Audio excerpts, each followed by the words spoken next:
بسم اللہ الرحمن الرحیم الحمد للہ رب العالمین وصلی اللہ علی محمد وآلہ الطاہرین اللہم صلی علی محمد وآل محمد بیشتر بدانیم.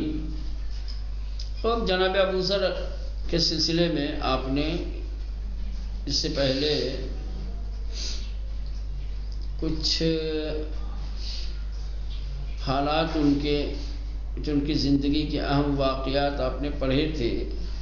اب انہی کے سلسلے میں مزید بتانا چاہتے ہیں. جناب ابو ذر رحمۃ اللہ علیہ رضی اللہ عنہ جندب ابن جنادہ یہ اصحاب جاوران بزرگ پیغمبر اسلام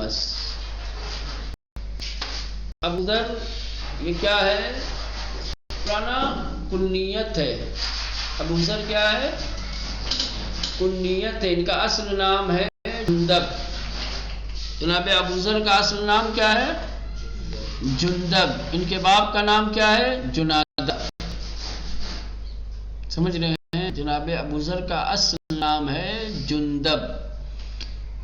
خوب ان کے باپ کا نام جنادہ ہے. یعنی جناب ابو ذر کا اصل نام ہوا جندب ابن جنادہ. کہنے کہ یہ پیغمبر اسلام کے بڑے صحابیوں اور ناصروں میں سے تھے. یکی از اصحاب و یاوران بزرگ پیغمبر اسلام ہے. پیغمبر اسلام کے بڑے اور بزرگ ساتھیوں میں سے مددگار میں سے تھے. ان کے اصحاب و یاور یعنی مددگار. ٹھیک، اصحاب یعنی ساتھی. پیغمبر اسلام کے بڑے مددگار اور ساتھیوں میں سے ایک تھے. وہ از دانشمندان و سابقین اسلام است. وہ یا او بات ایک ہی ہے. وہ یعنی وہ. از دانشمندان دانشمندوں میں سے. دانشمندان دانشمند کی جمع ہے. عالم پڑھے لکھے. ٹھیک. سابقین سابق کی جمع ہے. ٹھیک. سابق کا مطلب ہوتا ہے ابتدائی، پہلے. سمجھ رہے ہیں؟ سابقین اسلام لانے میں سبقت کرنے والے یا پہلے اسلام قبول کرنے والے. ٹھیک.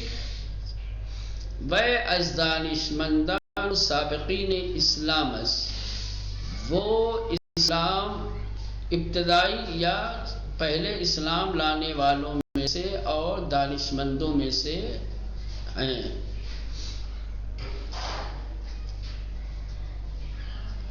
وہ عالموں میں سے اور اسلام میں سبقت کرنے والوں میں سے ہیں. پہلے ایمان لانے والوں میں سے ہیں. ٹھیک. ابن اثیر در کتاب اسد الغابہ میگوید. ابن اثیر یہ مورخ ہے. ابن اثیر کیا ہے؟ بہت بڑے رائٹر ہیں، مورخ ہیں، اہل سنت کے عالم ہیں. ابن اثیر ان کی کتاب ہے تاریخ کی جس کو کہتے ہیں اسد الغابہ. ٹھیک. یہ انہی کی کتاب ہے. تو ابن اثیر اپنی کتاب اسد الغابہ میں کہتے ہیں کہ ابو ذر 6 سال قبل از بعثت رسول خدا را عبادت می کر.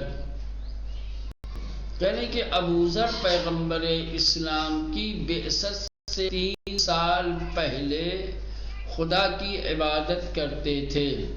یعنی ابھی اللہ کے رسول نے اپنی نبوت کا اعلان نہیں کیا تھا. اس سے 3 سال پہلے ابو ذر خدا کی عبادت کرتے تھے. یعنی ابو ذر اسلام سے پہلے موحد تھے. ٹھیک. ابو ذر 6 سال قبل از بعثت رسول خدا کی بعثت سے 3 سال پہلے ابو ذر خدا کی عبادت می کرد عبادت کرتے تھے. او پنجمین کسیس کی اسلام آورد. وہ 5ویں شخص ہیں کہ جو ایمان لے آئے، اسلام لے آئے.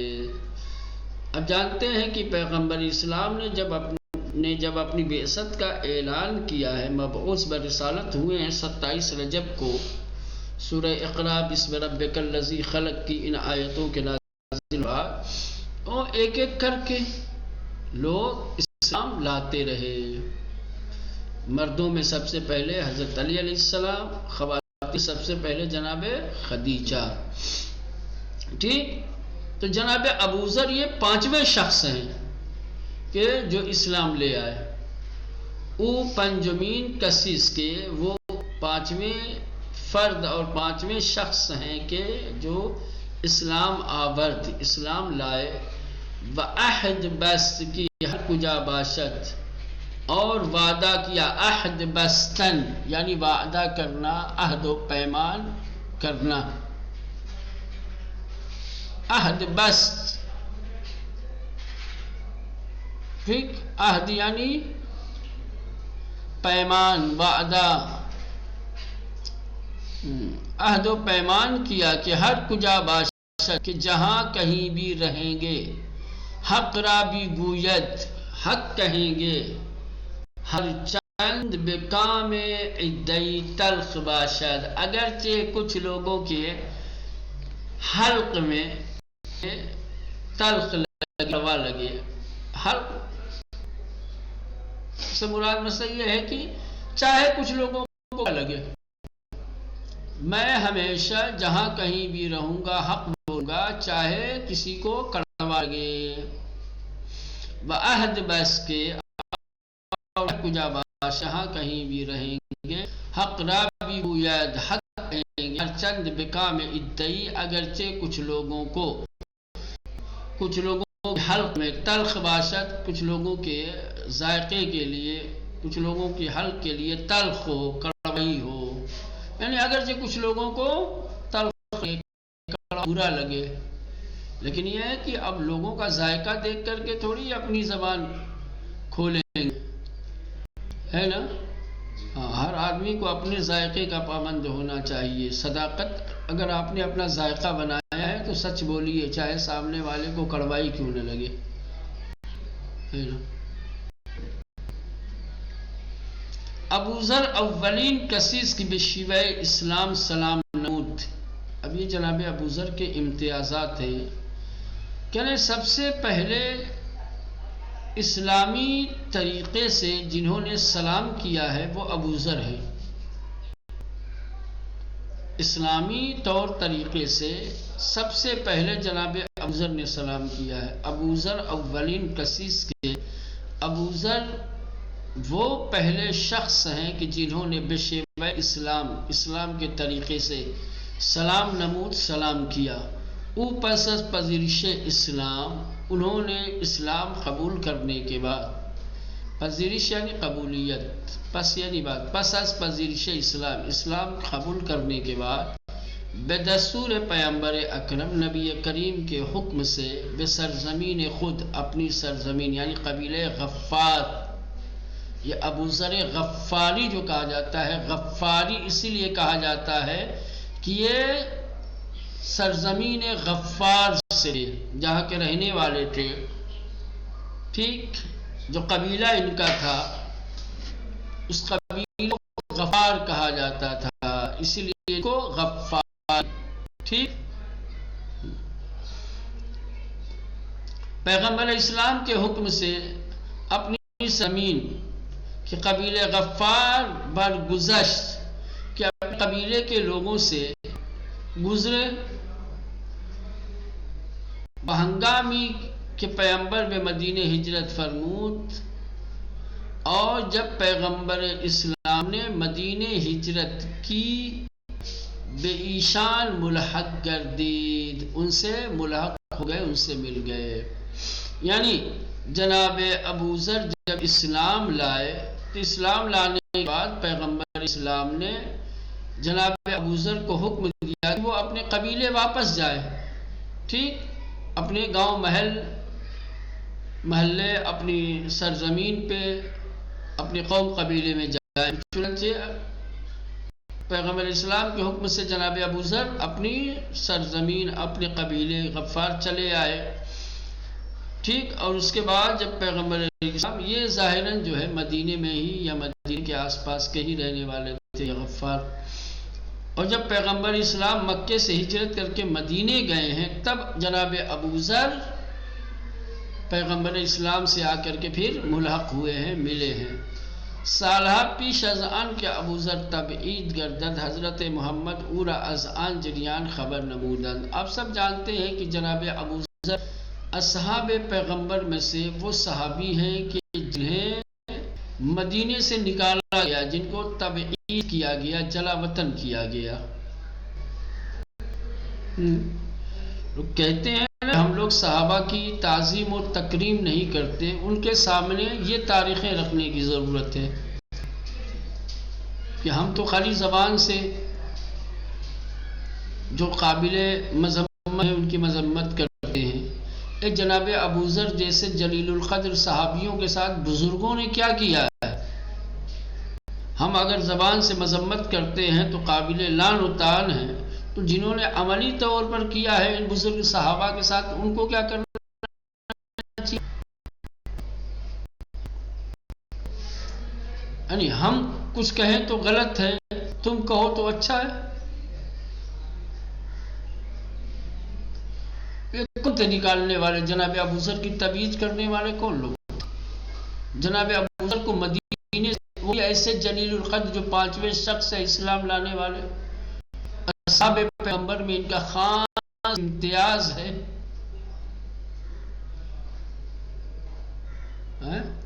کوڑے مروائے گئے، جلا وطن کیا گیا،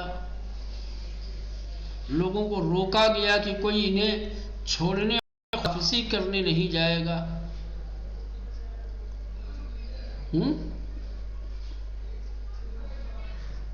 لیکن تو ان کو شہر سے نکالا گیا، شام سے پھر وہاں سے بھی نکالے گئے، مدینے دوبارہ واپس آئے، پھر مدینے سے نکالا گیا. ربضہ ایسی سرزمین تھی کہ جہاں زندگی گزارنا بہت مشکل تھا، لیکن وہاں ان کو تبعید کیا گیا، جلا وطن کیا گیا، اور وہیں جانے کے بعد بیچارے تنہائی میں دنیا سے ہوئے.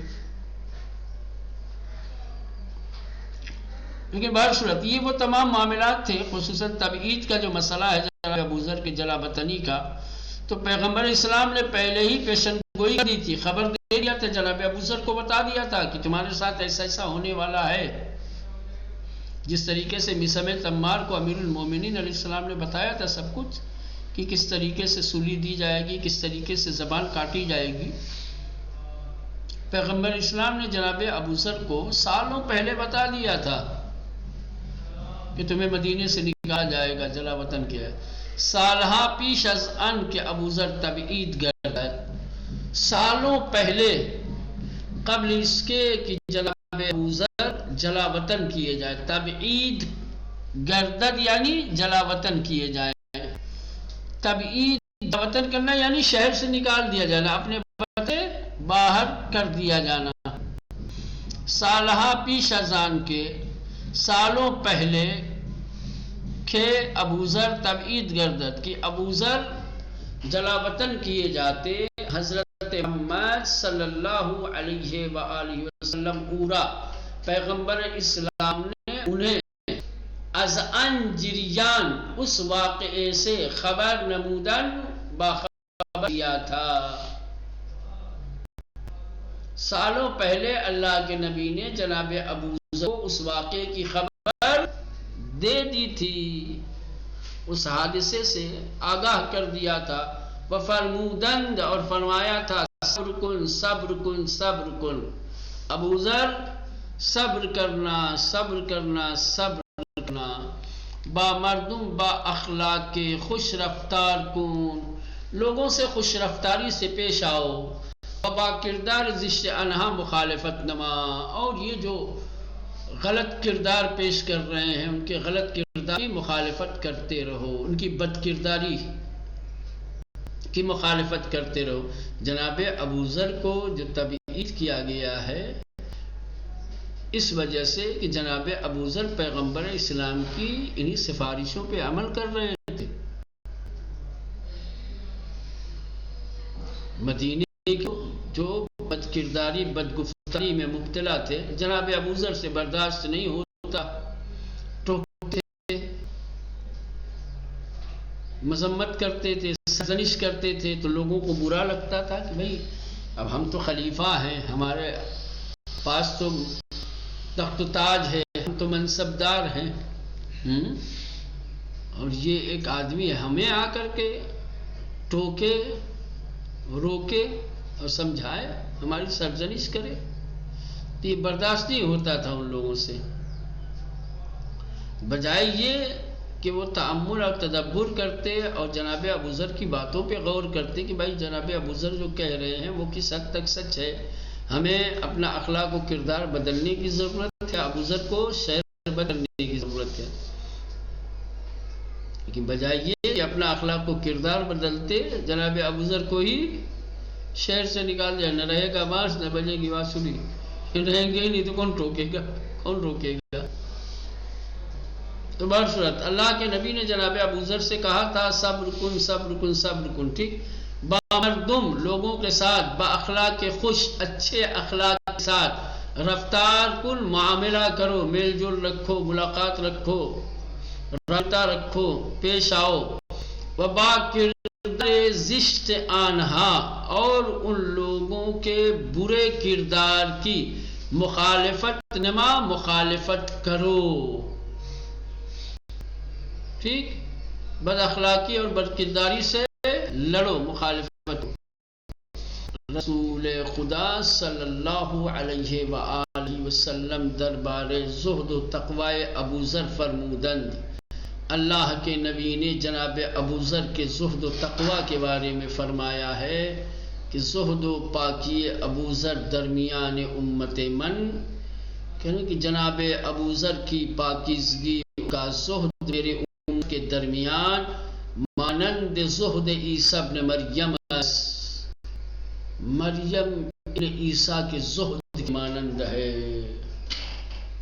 عجب، یہ سفارشیں آج ہم تک پہنچ رہی ہیں، کیا اس زمانے کے اصحاب کو نبی کریم کی ان سفارشوں کا اور ان توصیفات کا اور جو تجلیل کی ہے، جو تعریف کی ہے پیغمبر اسلام نے ابو ذر کو، ان کو پتہ نہیں رہا ہوگا؟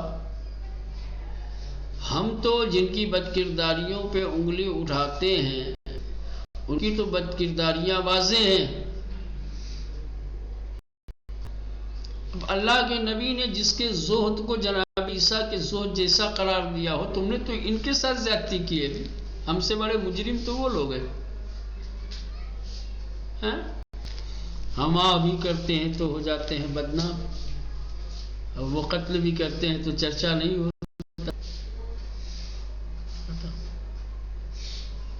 یہ سب تو انہیں نے سکھایا ہے نا۔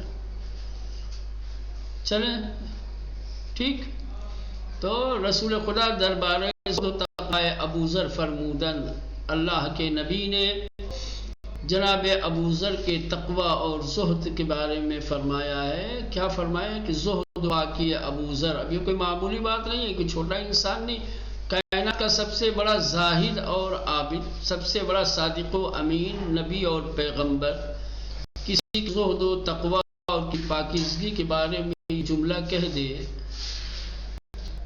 اب وہ بھی خالی یہ نہیں کہ بہت بڑے زاہد ہیں، بہت بڑے عابد ہیں، ایک ایسے نبی کے زہد سے تشبیہ دی ہے کہ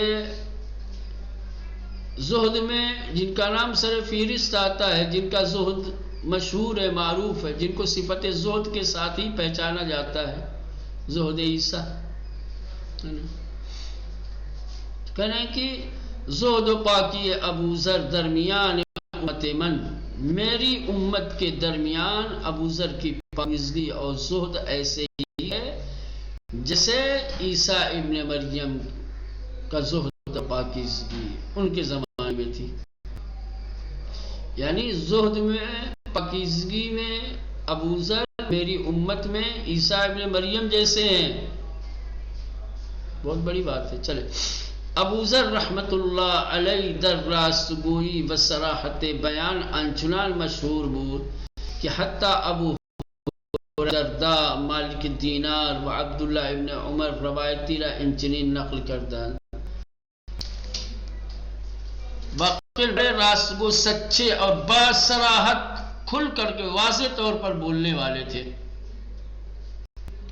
بہت کم لوگ ایسے ہوتے ہیں. بعض لوگ سچے تو ہوتے ہیں لیکن صداقت ہر جگہ ظاہر نہیں کرتے. بہت ساری مصلحتوں کی بنیاد پر صداقت کو چھپا لے جاتے ہیں. جبکہ آپ سچے ہیں، صادق ہیں تو برمحل بولیے. جناب ابوذر کی یہ خوبی تھی، یہ خصوصیت تھی کہ ایک تو سچے تھے اور سچائی کو صراحت کے ساتھ واضح طور پہ بیان کرتے. اتنے راستگو، اتنے سچے اور ان کے بیان میں اتنی صراحت ہوتی تھی کہ بڑے بڑے اصحاب نے ان کے سلسلے میں روایت نقل کی ہے کہ پیغمبر اسلام نے فرمایا ہے کہ آسمان نے ابوذر سے زیادہ سچے انسان پہ سایہ نہیں کیا، زمین نے ابوذر سے جیسے سچے انسان کو حمل نہیں کیا. یعنی ایک مثال یہ ہے، کنایا ہے کہ زمین ابوذر سے زیادہ سچا انسان ہی نہیں دیا جس کا صداقت حرف آخر ہو. وہ کسی صداقت کے سلسلے میں اس طریقے کے جملات اور کلمات کی صداقت کا اندازہ لگا سکتے ہو.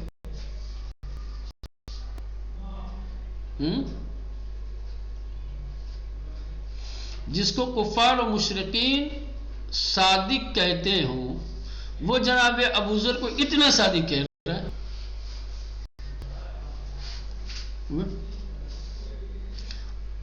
ابوذر رحمۃ اللہ علیہ ان پر اللہ کی سچائی اور صداقت میں بیان اور پر کھل کر کے بات کرنے چنان مشہور بود کے اس طریقے سے مشہور تھے کہ حتیٰ ابو ہریرہ، یہاں کی ابو ہریرہ. اب یہ دیکھیں یہاں سے ایک یہ ہے کہ لوگ دو گروہ میں بٹے ہوئے، اصحاب دو گروہ میں واقع بٹے ہوئے تھے. ایک وہ لوگ تھے کہ جو حضرت علیہ السلام کے ساتھ تھے، ادھر میلان اور رجحان رکھتے تھے. دوسری طرف ان کے مقابل میں جن کی خلافت کا اعلان ہو گیا تھا ادھر چلے گئے تھے، ہے نا، یا پہلے سے ہی جو بٹے ہوئے تھے دو حصوں میں. لیکن جناب ابوذر باوجود کہ ادھر کی پارٹی کے تھے حضرت علیہ السلام کے، اس کے باوجود بھی ان کے سلسلے میں ابو ہریرہ جیسے لوگ جو دوسری پارٹی کے ہیں، ہے نا، انہوں نے بھی روایت نقل کی ہے. ابو درداء، یہ سب ادھر والے اب آ رہے ہیں، مالک دینار، عبداللہ ابن عمر، ان سب نے جناب کے سلسلے میں پیغام کی ہے. پیغمبر محمود آسمان سائے نیف کنت و زمین اسیرہ بر روی خود ندید کہ از ابوذر راست گو تر باشد. پیغمبر اسلام نے ارشاد فرمایا کہ آسمان نے سایہ نہیں کیا، زمین نے بوجھ نہیں اٹھایا کسی ایسے شخص کا کہ جو ابوذر سے زیادہ سچا ہو. آسمان نے سایہ نہیں کیا، زمین نے کسی کا بوجھ نہیں اٹھایا، کسی ایسے کا بوجھ نہیں اٹھایا کہ جو، یعنی آج تک جناب ابوذر سے سچا کوئی پیدا ہی نہیں ہوا ہے. زمین آسمان نے نہیں دیکھا اتنا سچا. اتر زندگی میں کنت، وہ تنہا اور اکیلے زندگی کرتے ہیں. تنہا میرا تنہا موت آئے گی، مریں گے. تنہا بنگیختے میشا و تنہا اٹھائے جائیں گے. وہ تنہا داخل بہشت میں گردد، اور تنہا بہشت میں داخل ہوں گے. حضرت محمد صلی اللہ علیہ وآلہ وسلم صفت صدیق را در حق ابوذر بیان کر دیا. صلی اللہ علیہ وسلم اللہ کے نبی نے صفت صدیق جناب ابوذر کے حق میں بیان کیا ہے. جسے ہم صادق و امین کہتے ہیں وہ ابوذر کو صدیق کہتے ہیں. ابوذر صدیق هذه الامہ، یہ نبی کریم کی تعبیر ہے. یہ فرمایا ہے رسول خدا نے جناب ابوذر کے بارے میں کہ اس امت کے صدیق ہیں ابوذر. سمجھ رہے ہیں؟ چلو اتنا ہی نہیں دیکھا جائے گا. ٹھیک واضح ہے نا؟ کہیں کسی جملے میں